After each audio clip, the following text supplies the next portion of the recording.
All right, everyone. First of all, I want to thank you all for understanding last week. As you can hear, I still almost don't have a voice. I had like no voice as of 2 days ago, but I'm coming back with a voice. Having been teaching aerobics all those years with in front of audiences of hundreds or thousands of people, sometimes very limited microphone capacity on many occasions. My voice is forever strained. I have nodules that were there for a very long time. And so whenever my body gets even the slightest bit compromised, my voice gets raspier, and I also get a lot more stressed out when I shouldn't say stressed out, but when my voice gets stressed or my body gets stressed from just not sleeping enough and just running around too much and traveling too much, it's gone. I develop a cough. It just gets scratchy. So anyway, I appreciate everybody being so supportive last week and understanding the importance of me shutting down and kind of nipping it the best I could before it became something bigger. So anyway, I hope that all of you watched the Wayne Dyer video, because it really is just capitalized on everything that we've been learning and talking about. And he just tells some really cool stories around it, which I absolutely love. And I love his orange story, because I actually think about that orange juice story when I'm sometimes getting stressed out, or I get triggered and I think, what's coming out of the orange? And I'm like, what kind of orange juice is this? Positive orange juice or negative orange juice? So it's something that I reflect back on. And, the story with the cookies with the woman who thought the man was stealing her cookies the whole time was such a great lesson on perception. So often we're all so quick to jump to a conclusion and think someone's doing something to us, when in reality, if we actually just stopped and took in the experience, that what we thought was happening wasn't actually happening at all. So that cookie story I reflect back to on many, many occasions. And it was just, I just love his soft energy. He's such an incredible teacher, definitely impacted my life on many levels, but his energy is just so soft and almost like angelic is how I feel. So before we go any further, does anyone have any questions or stories they want to share, especially on the last lesson we all had together when I talked about manifestation and basically understanding your power to create your lifestyle, to create your reality, and understanding energy, emotion in alignment with our power of our thought. Because tonight we're going to dive a little bit even deeper into beliefs and how our beliefs control our perceptions. They control our habits. They control our excuses. They control our reality in so many ways that often we wish they didn't. But many times people don't understand how important it is to consistently become mindful and aware of beliefs that we have that are holding us back, because our beliefs create often this emotional, not often, it always creates an emotional reaction or an emotional connection. We often are not even aware of it. So I'm going to give you an example that I just experienced yesterday, and it was funny and fun for me to experience. So I shouldn't even say experience, to have the clarity and the breakthrough in. I was going to see my accountant yesterday. Now, remember, yesterday was the deadline. So I procrastinated that meeting until the very last minute. And it is not a good thing to do that. And I know that it's not. And I do it every time I have to go meet him. Every time. So as I'm driving there and I'm feeling all stressed out, and I'm stressed out because I'm like, he has so much he has to go through. Like, how's he going to get through all this? And if I don't have things organized, then he's going to be late, then he's going to have to do an extension, then I'm going to have penalties. And I'm like, why am I doing this to myself? Like, why do I do this to myself every time? And I go into the meeting with him, and I'm like, he's so smart that he's like, okay, this is it. Okay, all right, cool. So how's the family? And I was like, well, it's like 3:00 and the deadline's like midnight tonight. And I'm like, don't you have to? He's like, no, how's the family? How's everything? He's sitting there chit-chatting with me, and it's just so pleasurable. After we got through the talk of work, which literally was like 10% of the time together, it felt so much more freeing and relaxing. And by the end, I'm leaving. I'm like, that was so fun. It's always so fun whenever I go. I have so much fun talking to him. He's such a nice man. He's so smart. Like, he doesn't make me feel stressed out about taxes. He actually makes it seem fun, which is bizarre, especially with all these new tax laws for business owners.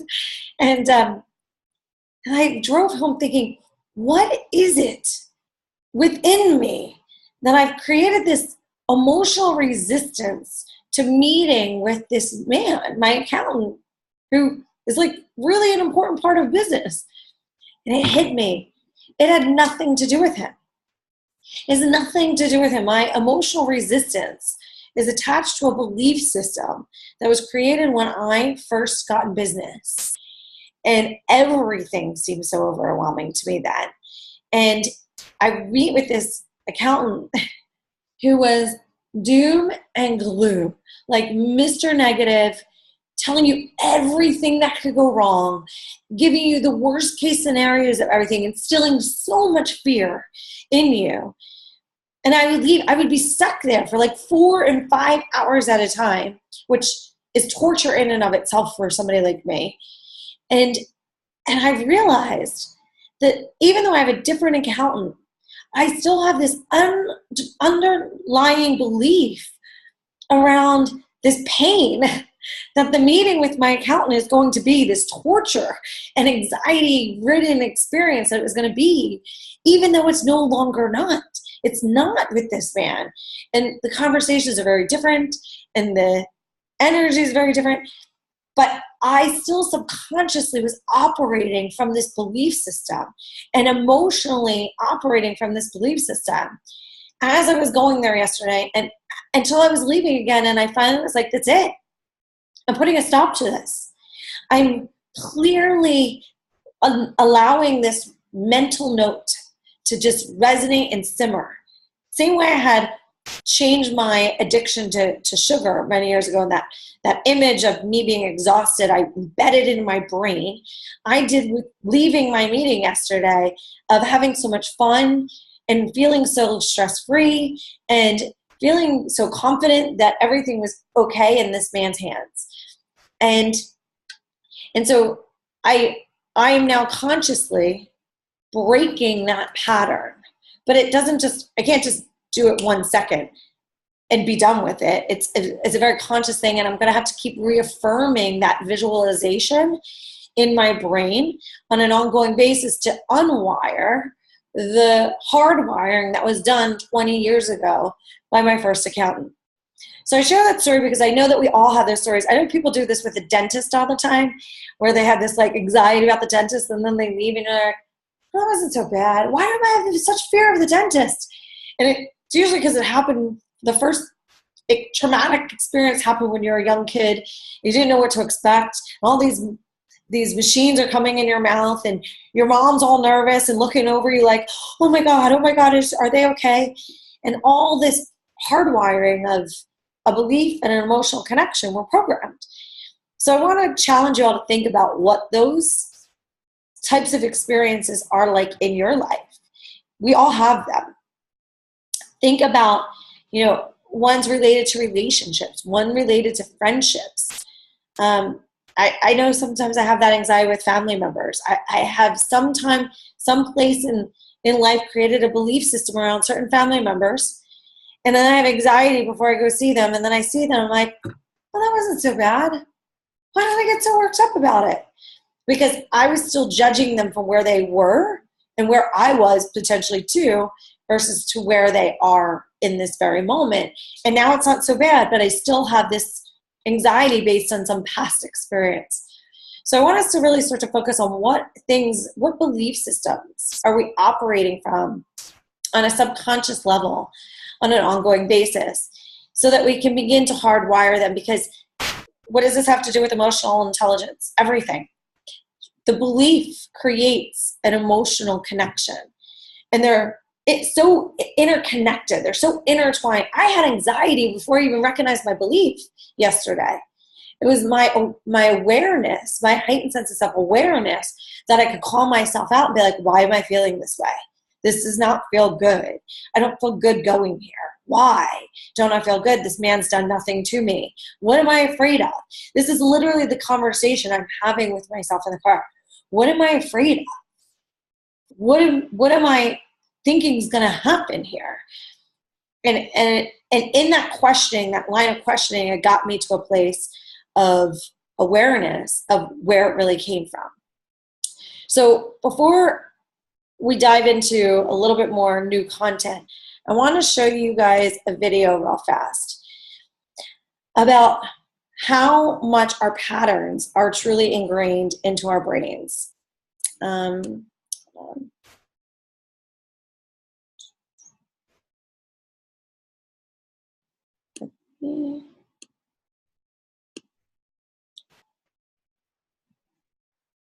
Every day. You've heard people say it's just like riding a bike, meaning it's really easy and you can't forget how to do it, right?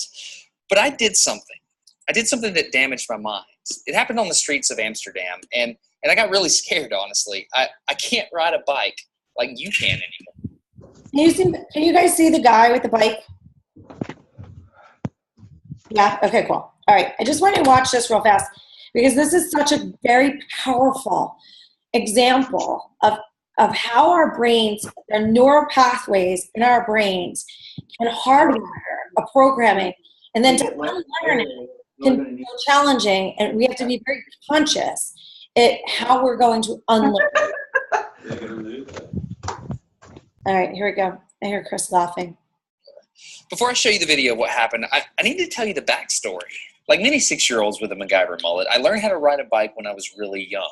I had learned a life skill, and I was really proud of it. Everything changed, though, when my friend Barney called me 25 years later. Where I work, the welders are geniuses, and they like to play jokes on the engineers. He had a challenge for me. He had built a special bicycle, and he wanted me to try to ride it. He had only changed one thing. When you turn the handlebar to the left, the wheel goes to the right. When you turn it to the right, the wheel goes to the left. I thought this would be easy, so I hopped on the bike, ready to demonstrate how quickly I could conquer this. And here he is, ladies and gentlemen, Mr. Destin Sandlin. First attempt riding the bicycle. So the faster I go, the better. Yeah. I couldn't do it. You can see that I'm laughing, but I'm actually really frustrated. In this moment, I had a really deep revelation. My thinking was in a rut. This bike revealed a very deep truth to me. I had the knowledge of how to operate the bike, but I did not have the understanding. Therefore, knowledge is not understanding. Look, I know what you're probably thinking. Destin's probably just an uncoordinated engineer and can't do it. But that's not the case at all. The algorithm that's associated with riding a bike in your brain is just that complicated. Think about it. Downwards force on the pedals, leaning your whole body, pulling and pushing the handlebars, gyroscopic precession in the wheels. Every single force is part of this algorithm. And if you change any one part, it affects the entire control system. I do not make definitive statements that often, but I'm telling you right now, you cannot ride this bicycle. You might think you can, but you can't. I know this because I'm often asked to speak at universities and conferences, and I take the bike with me. It's always the same. People think they're going to try some trick or they're just going to power through it. It doesn't work. Your brain cannot handle this. For instance, this guy, I offered him $200 just to ride this bike 10 feet across the stage. Everybody thought he could do it. No, you didn't understand. You didn't understand. So, this way. All right, so, whenever you're ready. Yeah. Wait. No, you have to keep your feet on. All right, here we go.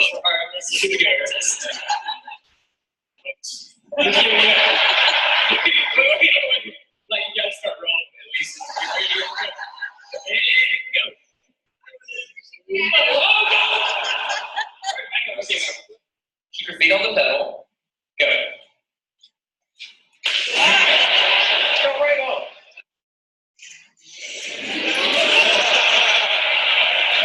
Just keep your feet on the pedals.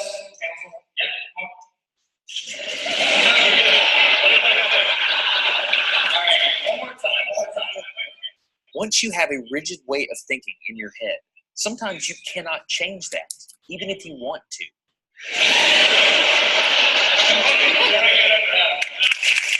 So here's what I did. It was a personal challenge. I stayed out here in this driveway and I practiced about 5 minutes every day. My neighbors made fun of me. I had many wrecks, but after 8 months, this happened. One day I couldn't ride the bike and the next day I could. It was like I could feel some kind of pathway in my brain that was now unlocked. It was really weird though. It's like there's this trail in my brain, but if I wasn't paying close enough attention to it, my brain would easily lose that neural path and jump back onto the old road it was more familiar with. Any small distractions at all, like a cell phone ringing in my pocket, would instantly throw my brain back to the old control algorithm and I would wreck, but at least I could ride it. My son is the closest person to me genetically, and he's been riding a normal bike for 3 years. That's over half his life. I wanted to know how long it would take him to learn how to ride a backwards bike, so I told him if he learned how to ride a backwards bike, he could go with me to Australia and meet a real astronaut. Are you going to give up? No. Go ahead. This is how it starts. Look at this. This is such a big deal. Get up. You got it. Did you see his brain get it? So in how many weeks have we been doing this? 2 weeks? In 2 weeks, he did something that took me 8 months to do, which demonstrates that a child has more neuroplasticity, am I even saying that right, than an adult. It's clear from this experiment that children have a much more plastic brain than adults. That's why the best time to learn a language is when you're a young child. All right, today's bike vlog. I can ride smooth, I can ride fast. I'm thinking the experiment is over. Okay, now I'm in Amsterdam, a city that has more bicycles than people. The question is, can I ride a normal bike now? I mean, I've spent all this time unlearning how to ride a bike. If I go back and try to ride a normal one, will my brain mess up? So I've tweeted a Smarter Everyday meetup, if you will, and I'm going to see if somebody brings a bicycle, and I'm going to try to ride a normal bike. It's backwards. It's backwards. This was one of the most frustrating moments of my life. I had ridden a normal bike since I was 6, but in this moment, I couldn't do it anymore. I had set out to prove that I could free my brain from a cognitive bias. But at this point, I'm pretty sure that all I proved is that I could only redesignate that bias. So what you're not seeing is just a group of people here looking at me, looking at the strange American that can't ride a bike because they think I'm dumb. But I'm actually 2 levels deep into this because I've learned and unlearned. All right. After 20 minutes of making a fool out of myself, suddenly my brain clicked back into the old algorithm. I can't explain it, but it happened in a very specific moment. I got it. I'm back. Oh, click. Hold on, click. I got it. Okay, there it is. There was the moment. Okay, I can ride a bike. I tried to explain this to the people around me, and they just didn't get it. They thought I was faking the previous 20 minutes, and I couldn't get anybody to believe me. That looked like I faked that, didn't it? Yeah, just a fake. I'm faking. You don't believe me. That's so weird. You were like, you think I'm lying, don't you? I'm not lying. I felt like the only person on the planet who had ever unlearned how to ride a bike, and I couldn't articulate it to anyone because everybody just knew that you can't forget how to ride a bike. So I learned 3 things from this experiment. I learned that welders are often smarter than engineers. I learned that knowledge does not equal understanding. And I learned that truth is truth, no matter what I think about it. So be very careful how you interpret things, because you're looking at the world with a bias, whether you think you are or not. I'm Destin. I'm getting smarter every day. Have a good one. Okay, if you want to support Smarter All right. So cool stuff, right? I love that video because it is so demonstrable or demonstrates so strongly how these neural pathways, our beliefs, our biases, our perceptions gain strength as we get older. And in order to change them, we can't just expect, boom, we're going to change overnight. We've got to stay very focused and diligent and committed to doing it, or we can default right back. You notice he said, the second I heard like a cell phone or something, I all of a sudden go right back to where I was. And children actually don't take as long to learn, which I mentioned many times when I work with teenagers, how quickly they make progress on this topic because they just get it. They have so much more neuroplasticity. It's so much easier to program a new belief for them to override the old belief, where for us as adults, it gets harder and harder and harder. The more a belief / bias is solidified in our brain and the longer we operate it from. So I share this with you for a couple of reasons. Number one, when we are becoming more consciously aware, when we're becoming more emotionally aware, we are going to start to have those moments where we can view the world differently. And remember, he said on stage, I wasn't able to articulate it to people how this happened.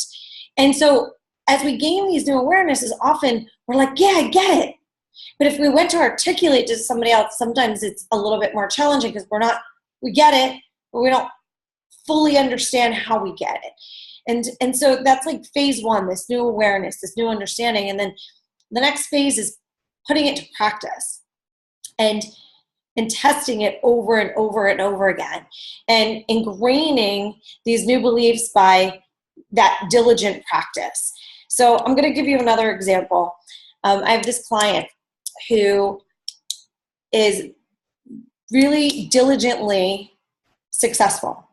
So he became very successful by his diligence and his desire to have safety, security, and provide for his family. But he never had this big vision of success. It was more about this, I'm going to make enough money that I can provide for my family so we can all live comfortably. But they don't live like comfortably in the way that they go out to dinners often. They live very, even though he's successful, they live with a very clear scarcity mindset. So I said to this client, you're operating from this scarcity belief system. You don't need to. You have all of this, you've amassed all this success and wealth, but you're living from a belief system that you're like poor or you're like struggling. Where does that come from? Because it's going beyond practical. It's actually causes you stress, and I'll explain why stress in a second. It also causes you friction with your wife because she would like to go out to dinner sometimes and you don't want to spend the money. It causes stress for your children because you create this almost scarcity mindset pain that they have to go through to ask you for something that's above and beyond like a necessity, which is not good programming for them, by the way. And he started thinking about it. He's like, I don't know where it came from. I mean, he could retire 10 times over right now. So it's literally, at this stage, it's a very strong scarcity belief system. So it finally hit him it took him a couple weeks of reflection because he'd never been challenged in his life before that moment to really evaluate his belief systems in every aspect of his life. And he never understood how one belief system could create so many habits, which create so many different outcomes. So awareness brings us to the understanding of our beliefs. And then once we understand those beliefs, we can see all the habits that the beliefs created and all the outcomes it's created. So I say to people, when you don't like your outcomes, you need to change your beliefs, because then your beliefs will change your habits, which then changes your outcomes. But the first step in that is obviously awareness. So he came back to me like 2 weeks later and he said, I think I figured it out. When I was a kid, he's like, I had a really good childhood, but my dad lived like we could lose anything, everything at any moment. And which was indicative also of that generation. So that generation as a whole had that mindset. And he said he lived this very prepared life. Everything was prepared and then over-prepared and then prepared for the over-prepared that maybe was under-prepared. And he said, and then my dad got cancer when we were still pretty young. And he said, and then thank God that my dad had done what he had done, lived like he did, because we were able to live comfortably after that experience happened. My mom was able to live, for many, many years after that. So that experience then even deeper rooted that belief. It affirmed a belief that was already programmed. So I said to him, I totally understand the benefits of what your dad did and how it played out, but you could do that 10 times over already in your lifetime. So for you, it's playing out a little bit differently. And so how is that affecting your choices? So he called me just a few days later. He goes, Jen, now that I'm aware of this, now that I'm questioning this, he goes, I was at Lowe's with my daughter. His daughter's like 13 or 14 years old. And there was pistachios, like a bunch of snacks on the counter. One was pistachios. And my daughter said, I've never had pistachios, Dad. I would really love to try them. What do they taste like? And he said, it doesn't matter. They're too expensive.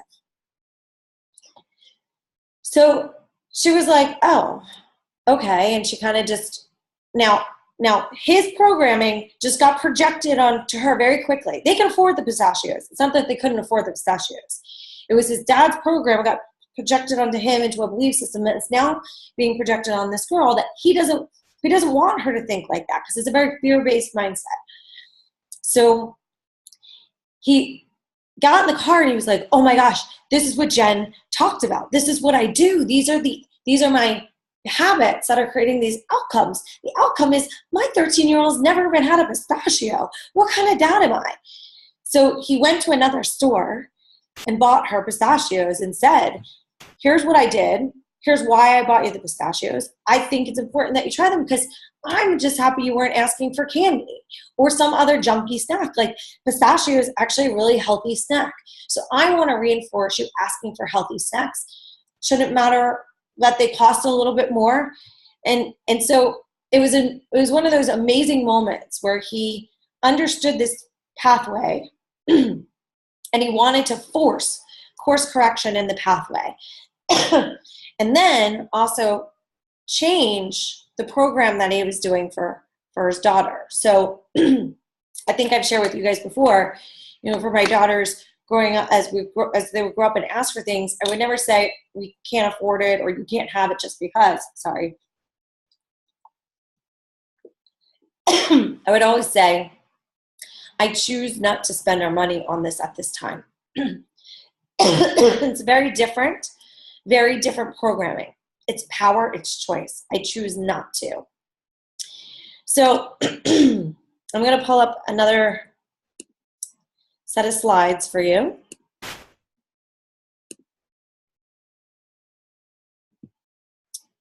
Are you guys seeing the slide that says awareness?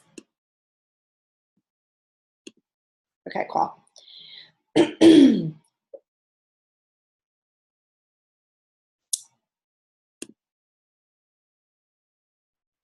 So going back to, hold on, I want to see, there's a comment here. What? Okay, yes. Thanks, Heather. So here we are with beliefs, as we're talking about. So what are our beliefs and how are they creating outcomes in our lives? So I always say our beliefs are like a bag of rocks. Or I should say the bad beliefs, the limited beliefs are like a bag of rocks. So the limited beliefs or the negative beliefs become heavy upon us. They become heavy upon us because they're things that are holding us back. And they usually start when we're children and our parents are saying, no, you can't do this because of this, or no, you can't have this, or you're in school and someone makes fun of your hair, or someone makes fun of the way you talk, or someone makes fun of your clothes. And we start to gain all these beliefs about ourselves and then about the environment. Like, I think it's John Lennon that has that story, the parable story about when he was a kid in school and the teacher kept saying, what is it that you want to do when you grow up? What do you want to do when you grow up? And he said, I want to be happy. And she said, I think you misunderstood the project. I was asking what you want to do when you grow up. And he was like, yeah, I know. And I said, I want to be happy. And she was trying to project this limited belief that that's not a thing. So what I like to challenge everyone in order to emotionally free ourselves, in order to reach a whole new level of self-awareness and control and consciousness in our creation, we have to get rid of the bag of rocks that hold us back. These, as I mentioned, they can happen through our childhood. They can happen in our teens. I mean, there's rocks that come in different increments of our lives. I just mentioned the one I realized was about my accountant. That belief started when I was 25 and I had my first business. And here it's lived with me for almost 20 years, and I'm aware. So I wanted to start to identify the different beliefs. Some of the other beliefs that are common that a lot of people don't realize that they have are work has to be hard. I have to struggle and suffer to be successful. There's always drama in relationships and friendships. Another negative, minimizing belief. All relationships fail. So I have a great example of this. I was dating someone a few years back, and they would just do things constantly in the relationship. Everything would be good, and then they would create a problem. There was always a problem. Something was always wrong about nothing, really. And this one day, it was starting to become, I was becoming more and more aware of this issue, that this person kept finding reasons to make a problem in the relationship. And it was Christmas a few years ago. And, as a girl, when our hair looks great and we know that it does, it all worked out. Your makeup works out, your clothes, everything just worked out that day. And I walk outside to the car to go to his parents' house, and he says nothing. Not, you look nice, nothing. Literally nothing. And I think to myself, this is so bizarre. Like, it's Christmas, it's a special occasion. Like, you're going to throw out compliments, let it be today. So we're there all day, and we come back that night, and I put on my, and we all know these two, the big sweatpants and the baggy sweatshirt and the really not sexy outfit. And I'm not even down the steps, and he immediately says, "Oh, wow, that's really a sexy outfit." And I said, what's funny? I'm dressed up all day long, and I know that I look nice, and you say nothing. You say nothing to me. But the second I have something on you want to complain about, the second I have something on that you might not think is great, you obviously know how to make a comment. And you're focused on what's wrong versus focusing on what's right. And it started this very heated discussion. And basically out of this discussion, I realized that he believed all relationships fail. And I thought to myself, man, I wish you had told me this the first 2 years ago, the first day we had a date. I would have wasted my time. If that's your belief system, you will find a reason for every relationship to fail. You will find the reasons, because our ego wants to be right. Our ego wants to prove ourselves right. And so if that's your belief system, I'm wasting my time, and so is everybody else for that matter, until that belief system changes. And that was kind of the beginning of the end, as you can imagine. And needless to say, when I started dating other people, that was a very early on question that I asked of what the belief system around relationships was. Another belief system that's huge in our society is that divorces have to be evil and volatile, and everyone's supposed to hate each other. And being a child that lived through that experience, and not a good one at all, I was so aware of that belief system. And even as a kid, I thought, this is so weird why everyone hates each other. At one point you loved each other. Like, why is there so much hatred? Why is everyone pinning me against each other? And why am I in the middle of all this? And as an adult, I consciously was aware of this belief system to help encourage other people to not believe that belief system.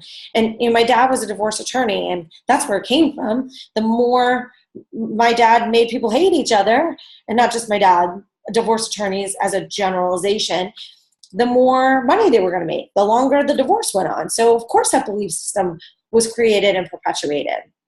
And so when I decided to get divorced, it was a very conscious decision in a very conscious way. So my ex-husband and I have a very loving, respectful relationship. We didn't have attorneys involved on purpose. We always decided to do what's best for the kids first and foremost. We always, just today, just a few hours ago, we were at a track meet, standing together, cheering on our kids at the same time. And people would be like, that's so weird. And I'd be like, no, what's weird is that people believe we're supposed to hate each other. That's what's weird. And no one's questioning that belief. It's weird that people think we should be fighting and arguing and putting our kids in the middle of it. That's what's weird. So So challenging these belief systems as we become more emotionally intelligent is really important in order for us to keep self-actualizing to the next level. Another belief system is, the economy. The economy is struggling. In many people's minds, the economy is always struggling, even when it's not struggling. But for business owners, I hear this all the time. Oh, the economy, this is why my business isn't doing well. Oh, or this person did this and this one. Or another store like my store opened down the street. And so it's always something outside of them that's causing the problem. So the belief system is that the world's happening to me versus I'm in charge of what's happening to my world. So an exercise that frees people of this is you can get a bag of rocks just like this at like a Michael's or a place that has aquarium stuff, or you can use pieces of paper to do this exercise. But in order to dive deep into this, I want you to identify all the different belief systems around money, around relationships, around friendships, around family members, around business, around health and wellness and age. Like, I just turned 45, but I believe I'm 25. I believe I'm 25 in my mind, and I swear it keeps me anti-aging. I do believe that age is a number, and I watch so many of my friends and people that I care about, doing incredible things in their 70s and 80s and living youthful times. And then I look at my other people that I know, I look at my stepmom who's never taken care of herself. And she has diabetes and she still eats candy. And she just has this old mindset, this older victim mindset. And then I look at my friend who was like a father to me, Vince Papale, who the movie Invincible was made about. So obviously, he has an invincible mindset, who is older than her and has this double knee replacement. And they tell him that you're not going to be able to walk for weeks. And he's like, no, I'm not. I'm going to be able to walk tomorrow. You can't tell me I can't walk. I'm going to walk tomorrow. And sure enough, he starts walking the next day, and he was out of the hospital in record time, literally record time, because he believed he could. No one was telling him he couldn't. And meanwhile, he's like, I think 73 now, jacked up, so in shape, looks so good, because he in his mind is younger and he believes that he can stay young as long as he decides that. And so what are these belief systems that we have around all these aspects of our lives, and how are they holding you back? Because again, remember, there's the belief system, which creates the habits, which creates the outcomes. So if you're not looking at your life at this very moment in all aspects, 1000% excited and grateful, and yes, I am living to my potential, and yes, everything is amazing, there's still beliefs that you go back to create different outcomes. Again, it's a very weird example, but funny example that I keep using my accountant story yesterday, but I live in a very majority joyful place. And so when I was driving there feeling so dreadful, I just knew it was wrong. Like, why am I feeling this way? This does not feel good. What am I creating within me right now that's making me feel this way? So another big part of this is responsibility, self-responsibility. But again, if we can analyze, if you can't get to those beliefs, here's another way to go about it. What outcomes in your life are you not totally overjoyed about right now? What things could you improve upon? Is it your professional space? Is it your personal space? Is it your intimate relationship? Is it your friendships? Is it your family relationships? Is it your health? Is it your energy? Is it your mental clarity? What aspects of your life would you like to improve upon? So we can begin here. And then you're going to work backwards from there. So let's just say it's energy. Kind of is another somewhat easier fix. So you could say, hey, Jen, I'm not totally thrilled with my energy on a daily basis. And I sat down with you one-on-one and I would say, okay, let's dive into this. What are your daily habits? Well, I usually go to bed at like midnight, and then I need to wake up at 6, kids and my husband getting off to work. And then I have a cup of coffee and a Danish. And then when everyone's off to school, I'll maybe pick at a yogurt parfait And then I try to go to the gym, and sometimes I go and sometimes I don't go. And so then I'll stop right there and I'll be like, okay, first of all, you went to bed at 12 and you got up at 6. So what are your belief systems around sleep? Well, I mean, I don't want to miss out. I put my kids to bed at 9 and then I want to watch the show. And then all of a sudden I'm awake again because I just watched the show. And so basically the belief system comes up that they don't value sleep for the value that sleep is. And often I'll find a pattern that their mom had the same pattern, or their dad had the same pattern, or they stayed up late, they woke up early, but they were forever tired. Then the Danish thing in the morning, well, I'll be like, okay, well, you just surged your sugar and you dropped it. So why would you eat something like that first thing in the morning, let alone throughout the day, but why would you have that first thing in the morning? Well, it's just kind of a habit. I mean, that's what I grew up with. We have Danish in the morning. And so as I take that outcome and I start to peel it back, I can start to see all these different beliefs. Hey, how about, you didn't mention once about drinking water in that scenario. Did you drink any water by this point? No, I usually take my water bottle to the gym with me. Okay. Did you realize that you should drink a bottle as soon as you wake up in the morning? No, I had no idea. Why would I do that? I need to drink my coffee first. But if you actually drink your water before your coffee, you'll have more energy. Oh, I didn't know. So ignorance can also be part of this pattern too. So if you can't figure out what these beliefs are, start by the outcomes that you're not totally jazzed about, the outcomes that you're not totally thrilled about. And then you can start to peel them back, literally like a banana, peeling it back, or an onion, like all the different layers, and start to see inside the beliefs. And then once you change those beliefs, like, okay, sleep is really important. If I can sleep for 7 or 8 hours, I'm going to be a more patient parent. I'm going to feel way better about my workout and make sure that I get to the gym every day.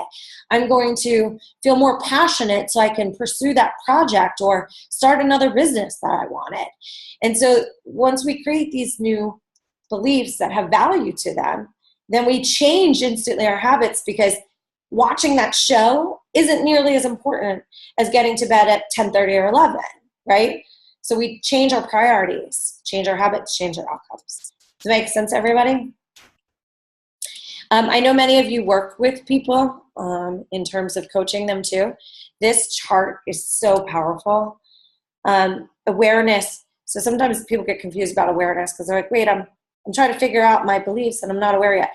Awareness just means being aware, being aware that you need to be aware. Being aware of being aware is really important, because wait, I'm trying to get to escape in order to see the chat. Oh, thanks, Chris. I appreciate it. Yeah, for me, this has been huge in helping people understand their patterns and outcomes. So essentially, when we identify these beliefs we don't want, we literally can uproot them to plant new ones. But as we learn with the guy with the bike, it doesn't just get planted overnight and stay there and grow. You've got to water it and pat it down and nourish it and pay attention to it. Paying attention, like, I'm going to make this change. So for me, let's just say I'm going to make the change about drinking water first thing in the morning and going to bed at 10:30 at night. I would literally set an alarm on my phone every single day until that was a pattern, because there's a very good chance that I'll fall back right into my old patterns. And next thing you know, I'm going to bed at midnight again. And next thing you know, I'm forgetting to drink water in the morning. So until it becomes a pattern in my life, I'll write it on my to-do list, and/or I'll set an alarm for it. So let's say if I'm saying I want to get to bed at 10:30, at 10 o'clock, my alarm goes off and it says, start to get ready for bed. So it reminds me. And then in the morning when I wake up, my alarm says, like in that alarm where you can say something, says drink water. So I remember as soon as I wake up. So that's a really good strategy to use as you're creating new patterns. Don't get mad at yourself when you fall back. As we become more emotionally intelligent, we're not perfect. We just course correct faster. As we become more aware, we just course correct faster. But we have to be consciously committed on an ongoing basis, just like that man was learning how to ride that new bike. He did that every single day consciously for 5 minutes. So it doesn't mean it's going to take 8 months for you to learn a new pattern. You can put more than 5 minutes a day in paying attention to something. But it has to be conscious and consistent. Two very important things: conscious, consistent, commitment. 3 C's together: conscious, commitment, consistent. So this kind of summarizes the moral of everything that we're saying is a change in your beliefs around what isn't working in your life is the most significant thing you can change in your year ahead. The beliefs are the root that stems to the choices. So put this as a visual in your mind. The beliefs are the root that stems into the choices for the behavior that gives you your outcomes, just like that flow chart. The beliefs create your behaviors and the circumstances you are experiencing, consciously or subconsciously. The subconscious ones are a little bit more frustrating, or more like, well, why does this keep happening to me? Why do I keep doing this? Why do I keep making this choice? The client of mine that I was telling you about, when the guy who bought his daughter pistachios, he recently went to New York.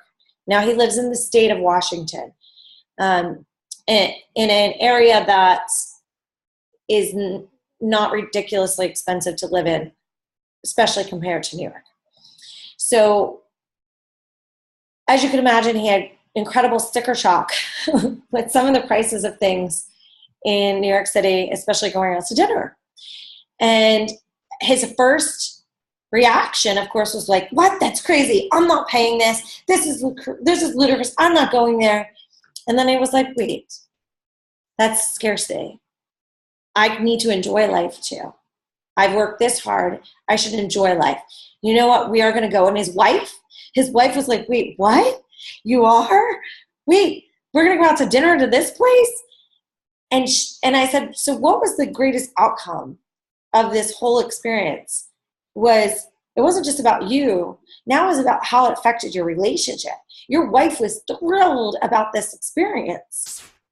And that changes so many other layers of outcomes. This is a domino effect. That then changes how she deals with your kids. That then changes how she deals with your home and all the activities in your home, because happy wife, happy life, right? So now all of a sudden your choice, the choice that you just made, the new behavior, created a new outcome, which set a domino effect, a domino ripple effect into your world. How powerful is that, right? So it's a layered topic, and it's a powerful one that we have to keep working on, because just when we think we got it, something will come up and show us that we didn't necessarily get it. I'm going to dive a little bit deeper to help you understand how quickly you can change a belief by changing a perspective. So all of you listened to the Wayne Dyer video, and if you didn't, please listen to it, because it really is so good, and it's just like nourishment for your soul. But the story about the lady with the cookies shows this right here. This whole experience, the change of perspectives, creates a new belief, and then you're now empowered. So most people that are victims believe the world's happening to them. They're angry at the world, they're judgmental about the world, and they're not living empowered lives. Empowered life is like, yes, I'm powerful, I'm alive, I consciously create my outcomes, I choose how to navigate my relationships, I'm in charge of my life. And yes, things outside of me happen and I can't control them, but I sure as heck can control my perspective. And so going back to that cookie story, that lady thought the guy was taking her cookies. And she's like, what a jerk. I can't believe this guy is taking my cookies. What a rude human being. And then all of a sudden when she gets on the plane and she sees her bag of cookies is in her bag, and she jumped to a conclusion and judgment, all of a sudden her belief shifted from this rude man to, oh my gosh, that man was sharing with me. I wouldn't even share with him. He was sharing with me. What a great human being. What an incredible person. Just like that, her perspective changed. Therefore, her belief changed. And she went from a victim to being empowered. How powerful, right?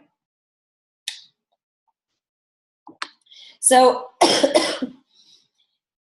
many of these beliefs that we have, once we identify them, not all, some are like really ingrained in there, but many of them we can quickly change by changing our perspective. All right, are there any questions thus far? All right, I'm going to go on just a little bit more.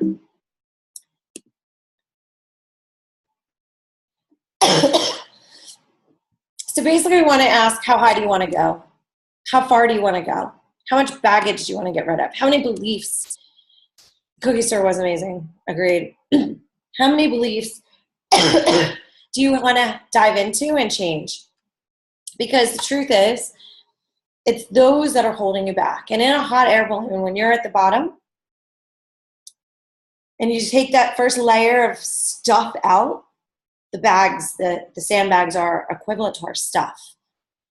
We basically start to see life with a different perspective. Like, wow, this is really cool. Like, let's say we're in New York in Central Park and you're like, I didn't know that there was so many trees in Central Park. I had no idea.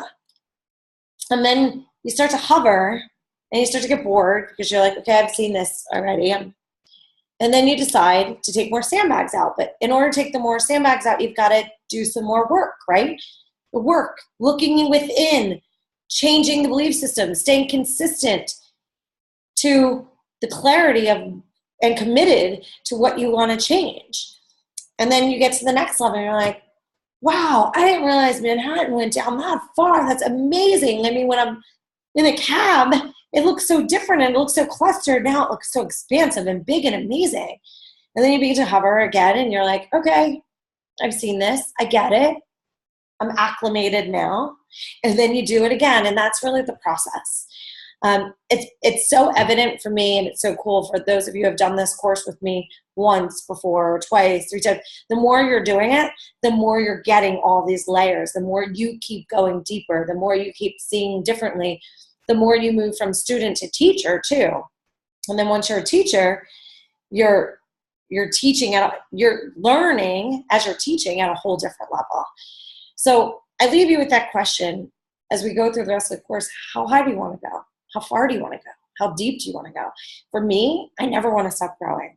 For me, I always want to be learning. For me, I always want to be diving deeper. For me, I always want to be seeing more expansively, because the truth is we have no limit in our capacity of all these emotions. We have no limit in the amount that we can grow. We have no limit in the potential of all aspects of our lives. We have no limit in how much you can love, how much you can understand, how much you can be compassionate. You have no limit in how much you can be appreciative. There's no limit in how much you can be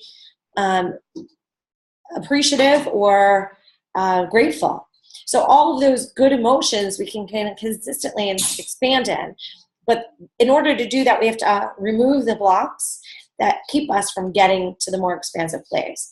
So just leave you with one last example. If I want to become more and more appreciative, I want to become more and more appreciative, I must remove the blocks that I have around judgment and anger in my life. Because if I'm sitting in judgment all the time, it's going to be really hard for me to be appreciative all the time, because my brain's constantly going to the negative about people, finding what's wrong with people, finding fault in people instead of finding what's positive. So I have to identify and remove those blocks that keep me in a place of judgment, the beliefs that keep me in a place of judgment, in order to become more appreciative.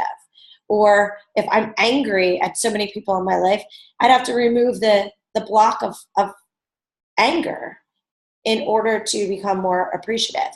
So I'd have to really change my belief system around forgiveness. And this is a fun one. Forgiveness cracks me up, because I just love that people are like, I'm not going to forgive them. They did this to me. I'll never forgive them. And I'm like, you're just swallowing your own poison. You're hurting yourself, no one else. Your ego is tripping out of control right now. You are blocking yourself from so much greatness. You're blocking yourself from love, compassion, understanding. I think you're blocking yourself. You've cut off your lifeline to greatness. So forgiveness as a belief system, most people think, oh, I can't forgive them, then I'm going to be weak. I can't forgive them, then they're going to think they're right. I can't forgive them, then they're going to think they can get away with that. And I need to show them that they can't get away with that for everyone else in the world that they would have taken advantage of. And the truth is, getting yourself so worked up in that belief and living in that belief is only keeping you from your own expansive greatness. So how high do you want to go? How deep do you want to go? How far do you want to go in a journey of self-awareness? Because that will be so important, that answer is so important to be on this course, what you're going to continue to do and how you're going to keep this information growing within you, and the books that you're going to keep reading and the movies that you're going to keep watching and the videos that you're going to keep accessing. And this community will keep going, and we will share here, but it's up to your commitment. And I ask you to make a clear commitment within yourself, because if not, and this happens a lot, people say, Jen, I really miss that course. I really miss those conversations. I kind of went back to my old little patterns. I'm no longer as peaceful within me. I'm no longer as positive. I'm no longer as excited about life because I went back to doing everything I was doing before we started this course. I went back to hanging out with the same people. I went back to gossiping about the same stuff. And while I had a taste of this beautiful, incredible world, I just realized how lost I got when I saw it again. And it's funny, when I start up the courses again and people jump back in, they'll say that. I'm like, oh my God, I forgot how off course I got. I forgot how disconnected I got because I didn't have a strategy to keep going forward. So with that, does anyone have any comments, questions? Anything they want to share? Anything that they've manifested in the last few weeks, as our last conversation was so much about manifestation? So I have a question. Cool. It's not about manifestation, but I think my belief system is that there are too many choices for me, and I'm having a very hard time making a decision. So for instance, now I am facing this condition that I have to redo my implant. Mm-hmm. And this procedure is very expensive. It will be around more or less $7,000 to $10,000, depending on a dentist. So now I've done my research. I've paid for every consultation. And now I'm dwelling on it because I don't know whom to choose. Because everyone looks good to me. And I've noticed that I have this pattern, this belief system is the same, like I'm procrastinating, making a decision, like for example, choosing a system for our air conditioner and heating. And now I've got all these quotes, everyone came in, and again, I'm like, oh my God, what if I'm wrong? What if I choose the wrong dentist? What if I choose the wrong person to... Your belief is that you're not trusting yourself. That's really what it comes down to.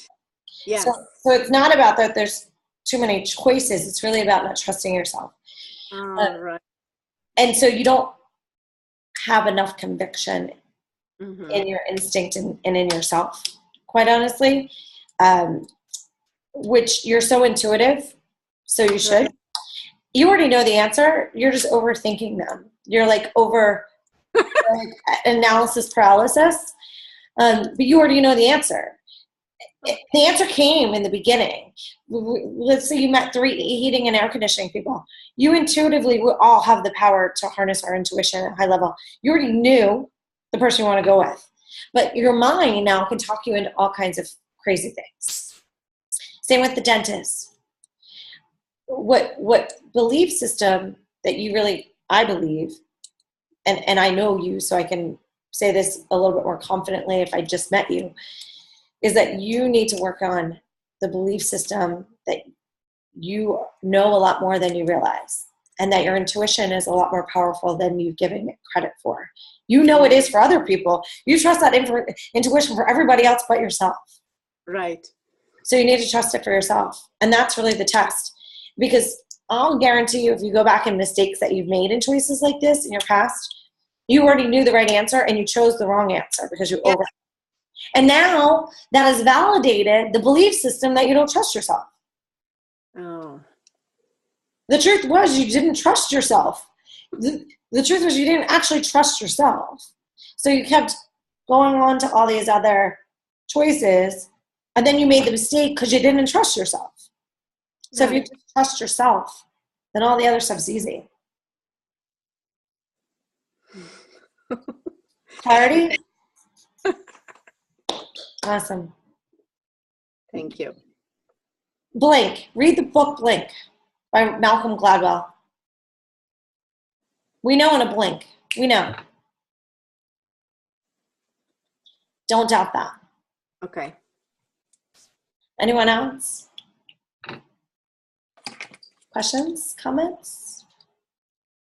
All right. Well, everyone have an incredible week. If you haven't posted your IMs already, please do. I would like for everybody to really analyze your beliefs. You don't have to share them with others, but if you get to a place where you feel comfortable or confident, I was trying to blend the two words, of saying, Jen, I realized I had these beliefs and here's the stories on them. It's awesome to share, like really awesome to share, because it helps each other. We all have similar stories. We really do. It's crazy. So the more we can share these stories, the more powerful and helpful we'll be to each other. So my homework too this week is to kind of challenge these beliefs that you might have, and any ones that might come to you and there's a story associated with them that you can share with others. Please write it down for next week and share. Make sure you let me know that you want to share it, because we shared today in this other course I teach some really cool stories, and everyone started to get it. It was like triggering each other, like, oh my God, I have a belief system about that. I didn't realize. And then somebody else, and they're like, oh my God, I have a belief system around that too. My dad used to do that all the time. Money is the biggest one.